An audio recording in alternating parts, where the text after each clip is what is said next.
خطبہ نمبر 39 آپ علیہ السلام کے خطبے کا ایک حصہ جو معاویہ کے سردار لشکر نعمان ابن بشیر کے عین التمر پر حملے کے وقت ارشاد فرمایا اور لوگوں کو اپنی نصرت پر آمادہ کیا۔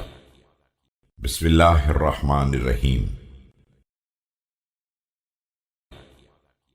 میں ایسے افراد میں مبتلا ہو گیا ہوں جنہیں حکم دیتا ہوں تو اطاعت نہیں کرتے ہیں اور بلاتا ہوں تو لبیک نہیں کہتے ہیں۔ خدا تمہارا برا کرے، اپنے پروردگار کی مدد کرنے میں کس چیز کا انتظار کر رہے ہو؟ کیا تمہیں جمع کرنے والا دین نہیں ہے اور کیا جوش دلانے والی غیرت نہیں ہے؟ میں تم میں کھڑا ہو کر آواز دیتا ہوں اور تمہیں فریاد کے لیے بلاتا ہوں، لیکن نہ میری بات سنتے ہو اور نہ میرے حکم کی اطاعت کرتے ہو، یہاں تک کہ حالات کے بدترین نتائج سامنے آ جائیں۔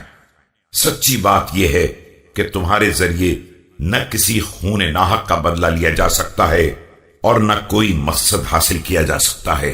میں نے تم کو تمہارے ہی بھائیوں کی مدد کے لیے پکارا، مگر تم اس اونٹ کی طرح بلبلانے لگے جس کی ناف میں درد ہو، اور اس کمزور شتر کی طرح سست پڑ گئے جس کی پشت زخمی ہو۔